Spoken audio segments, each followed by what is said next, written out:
verdict. So the Coutts thing is done, kind of. I haven't heard confirmation of their sentencing yet, but I'm sure that's coming, and a lot of people are speculating that it'll be time served. But regardless of that, I haven't heard the official thing, but the verdict was announced last night, not guilty, for the major crimes. Small firearms offenses, but nothing that would cause jail time, right? We have some Kalistani guys brandishing more weapons than the Coutts guys ever did. So, and nobody was even arrested. Shipbuilding costs increased by $1 billion. That's a Friday night news dump. Invasion ongoing. That's a Friday night news dump, and we'll show you all of that. ISIS terrorists are getting citizenship, right? So that's what I mean by the invasion. We found out that a guy who had committed ISIS violence got citizenship into Canada. How does that happen? Nobody's got any answers. They're trying to start up COVID again. I'll show that to you as well. It's the NWO stuff. It's the bird flu stuff. It's the, if you're a good person, you'll wear a mask stuff. Job numbers and the unemployed young people. This is a Friday night news dump as well. We're still importing people. We're still having mass immigration. I call it invasion immigration. And yet the job numbers are worse than it's ever been. And somebody says, I'm old, and this is the worst it's ever been, ever. And we've had some bad years. Shipbuilding costs, I already said that. And Mocha has been censored online. Mocha, the guy who's been investigating the Sikh organizations and the World Sikh Organization, all of that stuff, and exposing some pretty crazy stuff. It's egregious. It's almost unbelievable. And he's a one-man show doing a great job. So lots to get to. Let's get to it. First, we've got to start with Coutts, because holy smoke. Steve says Coutts trial verdict. Anthony Orlenik, conspiracy to commit murder, not guilty. Weapons of dangerous purpose, guilty. Mischief, guilty. Possession of explosive device, guilty. This was for industrial purposes, it was argued. Chris Carabert, sorry if I'm getting that wrong. Conspiracy to commit murder, not guilty. Weapons of a dangerous purpose, guilty. Mischief, guilty. It's not the outcome we were looking for, but we'll take it. They've been vindicated on the most outrageous and damning charges. Conspiracy to commit murder. The important thing is that the jury recognized that these men intended to harm no one. So that's good. Rebel News is reporting on this. Not guilty in a shocking blow to the credibility of the RCMP. A Lethbridge jury has acquitted 2 men of conspiracy to commit murder. Chris Carbert and Tony Olenek faced charges for their role in the 22 truck convoy blockade in Coutts, Alberta. So interesting stuff coming out of all of this. And here's some of the report. It says, the Lethbridge jury did find Carbet and Olenek guilty of relatively minor offenses, including possession of a firearm for a dangerous purpose and mischief over 5,000. Olenek was also found guilty of possessing an explosive device, which he had argued was for industrial purposes. Given the lengthy time spent in custody, it's unlikely, says Rebel News, that the men will serve any more time serving a sentence. So we'll see. Who knows, right? But there's still more to come on this. The sentencing will be happening, and it would be very surprising if these guys got any more time. But everything that's happened in Canada has been shocking since 2018. Brittany says, breaking, Surrey RCMP sees several firearms after video of armed partygoers circulates on social media. So these guys are Kalistani, I guess, and they're brandishing weapons, automatic rifles, and no arrests. No problem, guys. The Coutts guys got charges and years in lockup. These guys, and they want, according to another tweet I saw, they want to bring in, hold on, I'll go grab it. Mr. Sunshine Baby says Sikhs can carry daggers and swords for religious reasons, and the Canadian government allows it. Sikhs don't have to wear helmets on motorcycles because it affects their headdress. KFC in Canada is changing from chicken to halal. Now some Sikhs are claiming they should be allowed to carry or own prohibited firearms, possibly without a firearm permit for religious reasons. Am I missing anything else? So if you're from Coutts and there's a firearm issue, you spend years in lockup. If you're Sikh, something somehow is protecting you. Weird, right? Like, that's just weird. That's a strange juxtaposition. Dr. Mike Moffat says, excluding the first 2 years, moving on to working, and this is all kind of part of the invasion, because what's going on is we don't have enough jobs to go around. We don't have enough houses to go around. And yet the Canadian government keeps importing temporary foreign workers, which is weird because we don't have anywhere to house them. Anyway, Dr. Moffat says, excluding the first 2 years of the pandemic, Ontario's employment rate for 15 to 24-year-olds is the lowest we've ever seen, lower than at any point in my lifetime. And I'm old. And so, yeah, that's not good, right? That's not a good thing when the employment rate is that terrible. Mark Emery is highlighting this as well. He says hundreds of thousands of Indian nationals have taken all the unskilled jobs in virtually every community in Canada.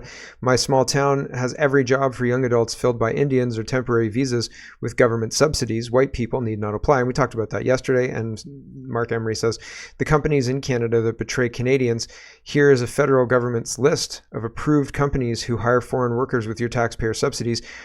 Are you paying for the destruction of Canadian work opportunities? Look at this enormous list on Excel spreadsheets, and you click on the link, and do you know what happens?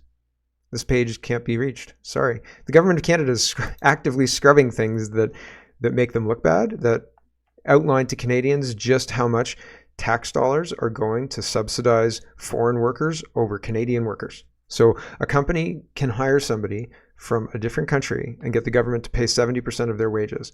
Whereas if they hire somebody who lives in Canada, who grew up in Canada, the government won't pay any of their wages, right? And the government now doesn't want you to know about that. So they'll scrub their own government data, right? This is open.gov.ca and like this link should work, and it doesn't. So that's concerning, right? Transparent. The Trudeau government, it seems, are just open communists. They're transparently communist. So Kirk is responding to all of this as well. He says, I was just at a major project being constructed, and they're bringing in hundreds of people from Turkey, the Philippines, and India to work on it. A couple hundred are already here working on it. I don't get how, while mass immigration or immigrating people and rising employment will still bring people from elsewhere for work, or why it's allowed. Right. Sundance Construction responded and said, a bunch of owners and I sat down together about 2 weeks ago to discuss this. We cannot find good local guys who want to work. This is what I go through. One, hire the guys, set up a wage, schedule. 75% of local guys need to carpool because they have no license. This is a millennial thing. It's not important to get your license anymore. And I've seen these scooter things around. You don't need a license for them, and they'll take you 15, 20 kilometers an hour, 25 kilometers an hour. These guys are zipping through neighborhoods just like, it's almost like a car. It gives you transport in a way that is really, really great for like a 16-year-old or a 15-year-old. And this is new as well. Like this is brand new. This isn't affecting these millennials. In fact, maybe these guys can get to work on these scooter things. But anyways, regardless, transport has been kind of browbeaten out of them in favor of play on the internet, which is weird, right? Very, very strange in my opinion. Anyway, they have no license. 2, guy works great for 3 days, asks for an advance. I don't see him for 5 days, rinse and repeat until I'm sick of it. Or they get hired, they never show up, wage doesn't matter. We seriously discuss what's going on. We can't run a business with no staff. We take on less work because we can't meet commitments, but now we can't earn what we need for the overhead. Wage doesn't matter. Our workers are broken, not all, but enough to really crash things. Mentally, they're broken, physically broken. We never had this before COVID. Companies are looking for new arrivals because they show up. So this demoralization thing that's happened to our country is affecting our workers, and they're just sitting around saying, well, I can just sit around and do nothing. And like, it's not like I'm going to own a house, so why work? Right? So there's all these excuses. And not only are there all these valid excuses, but the kids are being told, if you're a victim and you have a good excuse, then that good excuse trumps everything. But it doesn't, because you have to live in that squalor that you've created for yourself by not pulling yourself up by your boot heels or whatever, and actually doing work, actually improving your situation, fighting to make things better, and so on and so on and so on. If you sit down and say, well, I'm repressed, or I'm censored, or I'm this, or I'm that, and you don't do something to fix your situation, then you're as responsible. But they're being told that it's virtuous to be responsible, right? They're being told you're really the victim here, and it's nonsense. And like, the story you tell yourself matters, because it will guide you in your response to things. And so if you're told, well, I'm a victim and I'm just going to sit here and continue to be victimized, and somebody somewhere is going to pay me a lot of money one day for my victimization, that's going to change your behavior, rather than like, well, this sucks and I want to change it, and I'm going to go do something to change it, right? Like, thinking that you're going to get a payout for being a victim maybe allows you to continue being a victim for longer. And so it's not very good. The youth need hope. The youth need an idea that building for the future is worthwhile, right?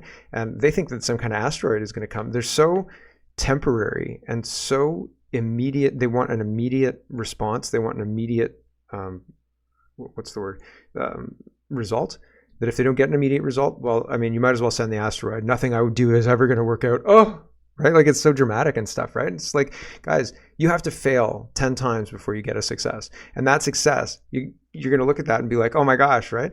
And then you just have to speed up the amount of time it takes you to fail those 10 times, and then reduce the number of failures between successes, right? Like, say you take 10 failures at the beginning and then you get 5 failures. It's usually like 90 failures, by the way. If you call 100 people, and call 100 people, you get 10 appointments, probably, right? So that's not bad, right? But people can't break through it. They can't mentally do it, right? If it doesn't work, they've tried and they failed, and sometimes it knocks people right down and they don't get up for like a month. Like, oh, I failed. It happens in baseball games and soccer games as well. Like, a kid will try and do something and they won't hit, or they'll miss the ball. And instead of like fighting and like getting the ball, or they'll drop the ball. Instead of fighting, getting the ball and then throwing it, and they could have gotten an out had they like just recovered right away from the error. They didn't get an out because that error totally destroyed them. Adults do the same thing. They apply for a job and they think they're going to get it, and then they don't get it, and it destroys them for 6 months, right? Rather than like dusting themselves off, say, okay, why didn't I get that? How can I work on that for the next opportunity that's inevitably going to come, because I look at the opportunity that I just almost got, like, rather than looking at it positively, they look at it negatively. And we're encouraged to do that. Listen to the music that you listen to the music that you repeat.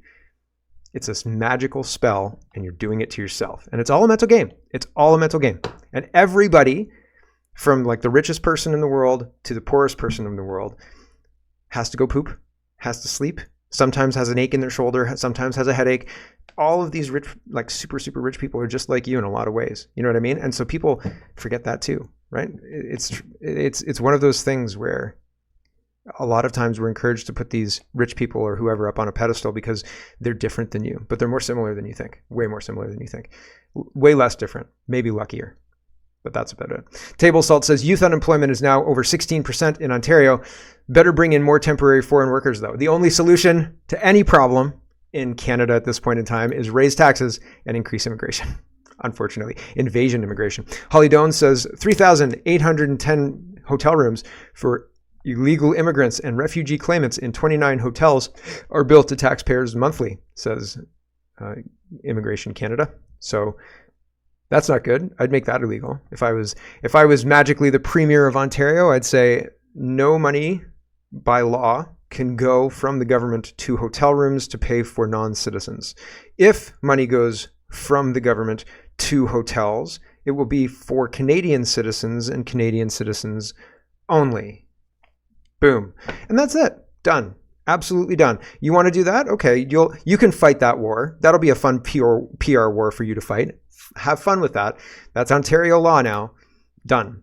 Like, why don't we do any of these things? How come Doug Ford hasn't said a damn thing about Chinese traders in the federal government and doing something to protect Ontarians from that? Why hasn't he called on the cabinet or the governor general or anybody else to initiate an election? Why are no levels of the Canadian political spectrum talking about the Chinese infiltration into our federal government? Why? Because they're part of it too. That's why.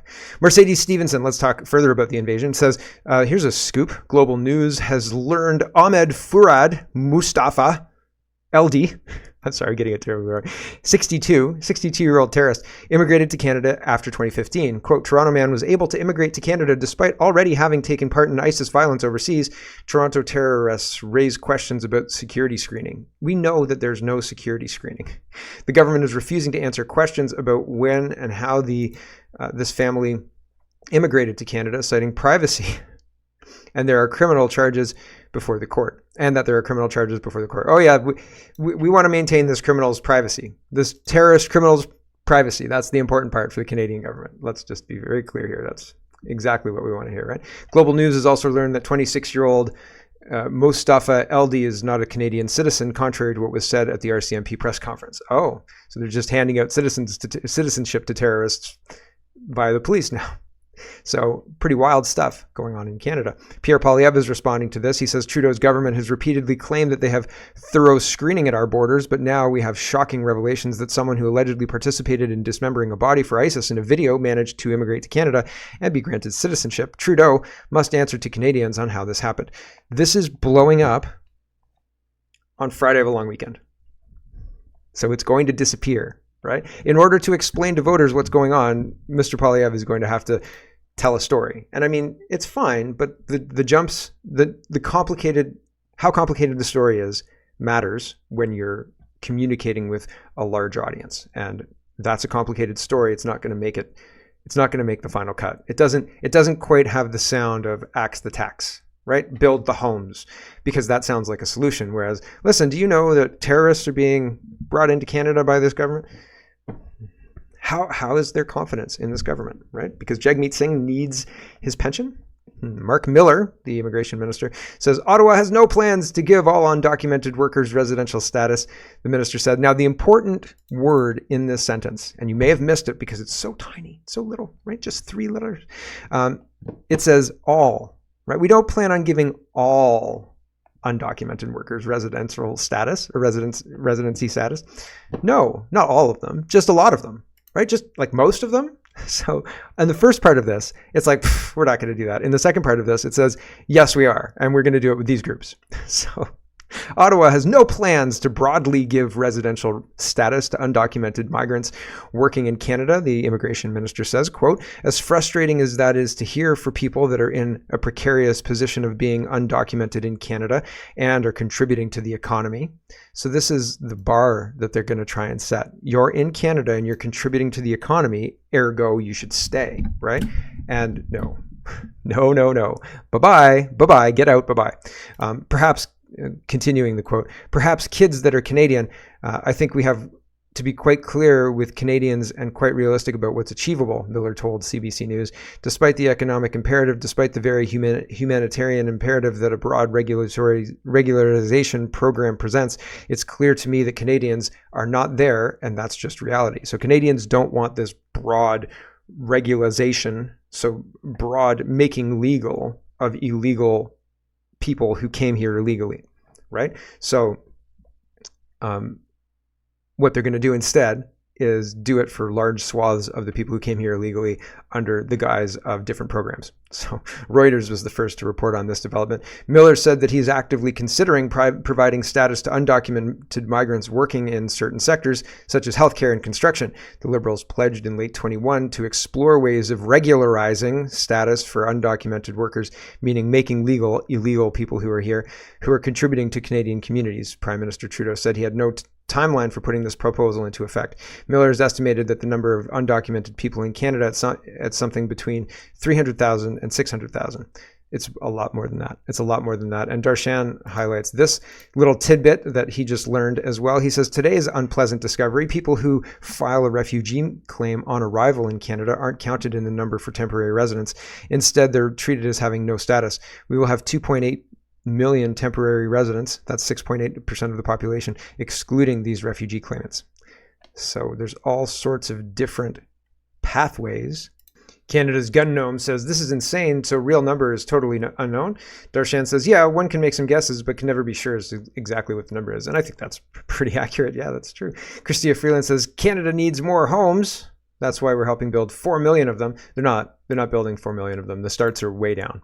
And like just in Ontario, and I'm sure more broadly as well. So Christia Freeland is pretending that the wholesale invasion of violent terrorists into Canada and the subsequent housing crisis and affordability crisis that she caused is no problem. All we need to do is something impossible, like build 4 million homes in a timeline that is undefined, but they said by 2030. But again, they can't, because in order to do that, they would have to be actually doing something right now, and they're not.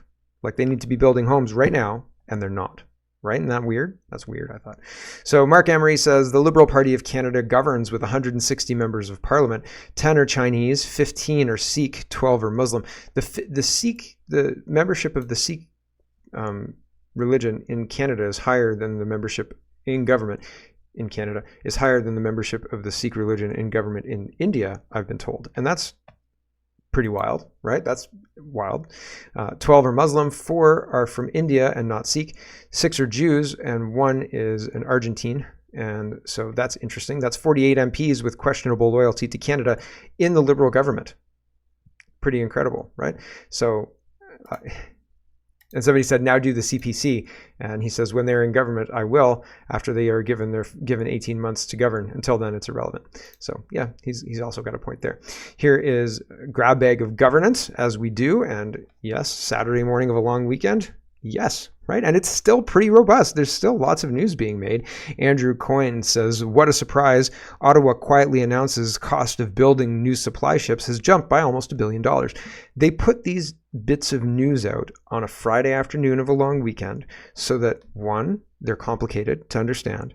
2, like, how did this $1 billion, because like if you say to your friend, $1 billion more in ship costs, then they're going to say, oh yeah, like give me some details. So you're going to have to do some work to understand details in order to talk about this to somebody. And like that peters out. The details make it hard to share. Axe the tax is easier than, did you hear about this complicated story, right? Because this complicated story is like, well, Mark tells it better, right? Like, so, and I have a show, but not everybody's got a show, right? So like, it's one of those things. So Kel Surprise, right? And the building new supply ships is what got Mark Norman in trouble. Building new supply, and I guess it's not that hard, right? Like the new supply ships, but people are going to go, huh? And they're not really going to care about it. People don't understand how these $1 billion bills directly impact them. And I mean, maybe that's our fault. Maybe as people in the sphere of explaining things to people, we should do better at making it matter more. But it's one of those things where each billion spent equals a little bit more taxes paid, but then like we pay taxes to get refunds. So it's all skewed, right? It's not easy to understand because it's a complex system, and it's meant to be a complex system so they can bamboozle you, so they can fool you more easily. That's it. Here is an interesting thing if you understand the makeup of the Canadian government, which I just outlined. Christia Freeland says, a wonderful addition to the Royal Ontario Museum. And this Ikwander says, let no one forget, immigrants and Sikhs helped build this country. We're proud Canadians who have contributed to the fabric of Canada for over 100 years, and nobody gets to take that away from us. That's a weird positioning. Like, okay, dude, that's quite aggressive end to that sentence. Let's see what he has to say. This is monumental. We're going to have a permanent gallery of Sikh art at the Royal Ontario Museum, and the book I have here from Dr. Kanuja actually contains some of the pieces that we're going to see displayed. So at the Royal Ontario Museum, we are setting up a permanent gallery of Sikh art. Canada has the largest diaspora in the world of Sikhs. It'll go from private hands into a museum where the general public and Sikhs from all over the world can come see it. I think that's important. When you look different, you have, as Ikwinder has talked about, the struggles. You have personally faced those struggles. Christia Freeland's promoting this. So weird, right? I'm much more a fan of promoting unity in the Canadian experience. Like if you're a Sikh person and you want to celebrate that, great. Do that where other people who are like you celebrate that. And like, I don't have a problem with you doing that in Canada. That's fine. But it's not a Canadian, it's not like a Canadian national thing, right? And it's weird that it's being turned from religious tolerance, which was originally meant to quell the disagreements between Christian differences from like Pentecostal, Lutheran, Catholic, et cetera, to been interpreted to like every religion, right? And so within that context, tolerance, sure, but Canada was built on God, the Western God. And so it's interesting how all of this is being watered down on purpose, and even pointing out the history of our country and saying like where we were and the intent of these laws and where we are and how they've been changed. Somebody's going to say that's racist. It's not. It's factual. Unbelievable stuff going on. And I don't think that people like it, right? I don't think that people like the wholesale replacement of their culture, right? And isn't that a genocide? Kirk says the Liberal government is starting to scrub evidence in preparation for their defeat. A record of $24 billion in pandemic-related payments to contractors vanished. So much for transparency and openness. So Justin Trudeau says, Canadians have high expectations of me and I intend to meet them by continuing to raise the bar on transparency and openness. But they scrub all of these things, right? Jonathan says, how is this not illegal? And Kirk says, that's really the ultimate question. It's absolutely ridiculous. Why are they able to scrub data? Why are they able to scrub climate data too and say, oh yeah, you know, the biggest bad guy is climate change. If only you could see the history of the data, it would show you how terrible it is. You'd totally know. Which is, I mean, you know, I just think it's a little ridiculous. Holly Doan says failing to pay the GST on an all-cash deal is, quote, immoral, rules a Nova Scotia judge. Canada Revenue Agency research shows many taxpayers consider cheating to be commonplace. Cheating? So, like, I know places that will give you a cash price. In the States, the cash price is actually, like, if you're driving down the I-75, driving down I-75, you see the big advertising for the gas station, right? And it's got a price on there, and you've got the diesel price and the gasoline price. No, there's like the three different diesel prices and the three different gasoline prices, and it'll flash one price and then it'll flash another price. And the first price is the higher price, and that's the credit price. And the second price is the lower price, and that's the cash price. And I was like, we were driving along and I was like, okay, I want the lower price. How do you get the lower price? Which pump do you go to get the lower price? Let's figure this out. So I went in and I was like, what's with the two prices? And the guy was laughing. He's like, you're Canadian, eh? Or something to that effect. He's like, you're not from here. And I was like, nope. And he said, it's cash. He said, you pay cash price and we give you the better deal. And I was like, that's wonderful. So I've known places to do that in Canada, but not very, like, certainly not gas stations. And they're saying it's immoral while they're scrubbing data, while they're like, oh, we'll just get rid of this. And oh yeah, I guess that those Coutts guys weren't trying to kill anybody. And like, oh yeah, I guess that terrorist did immigrate to Canada on our dime. But you know, dodging the GST is immoral. No, they're just wrong, right? The Rational Post says failing to pay the GST on all cash deal is immoral, rules this judge. That judge's salary is paid by the initiation of force against the citizenry if said citizenry peacefully attempts to not pay it. The ideas that this judge is lecturing on morality is laughable. So yeah, ridiculous. And we have to talk about the Jasper fire. It's quite interesting. On the one side, the federal government is trying to make the claim that they're going to be there for the rebuild of Jasper, but I feel like it's going to be like the Maui fire, like Little Palestine in Ohio. All of the promises evaporate when the time comes to actually pay up. So Stephen Galbo says, when you're fighting for your community, it's more than just a job. This seems like a threat or something to that effect.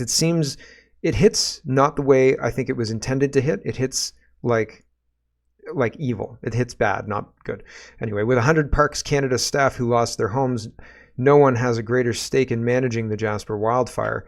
Thank you for your incredible selflessness and service. We stand with you. So, like, I would imagine that the 100 Parks Canada staff who live in Jasper town site have very little power to initiate the backburns needed to initiate. And if they had tried, have you seen what happens to me? Like, I go to the city of Guelph and say, you know, XYZ, and then they just shut me down. It gets lost in bureaucratic emails. Oh, sorry, I didn't get your email. It must have gone to my spam folder. Like, all of this bullshit that you could maybe excuse, except that it always happens and nobody ever responds and you can never make any headway, right? So, like, on one side of things, sure, those people have more stake in the game than anybody else. And on the other side of things, they're not in charge of Parks Canada's policy on backburning and fire management, right? Like, they can't do a damn thing about watching all of the fuel build up for years and years and years and just getting more and more worried about it.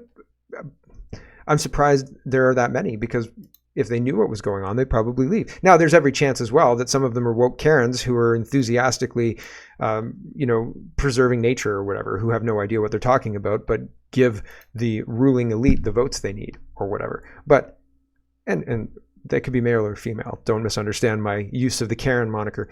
But fundamentally, it sounds like a threat. It doesn't sound like, oh, Parks Canada workers, we're all in this together, we're going to fix things up and blah, blah, blah, blah, blah. It's like these people wouldn't have burned down their own town. And it's like, no, they wouldn't have. And it seems pretty crappy that you're implying that they had the power to stop it.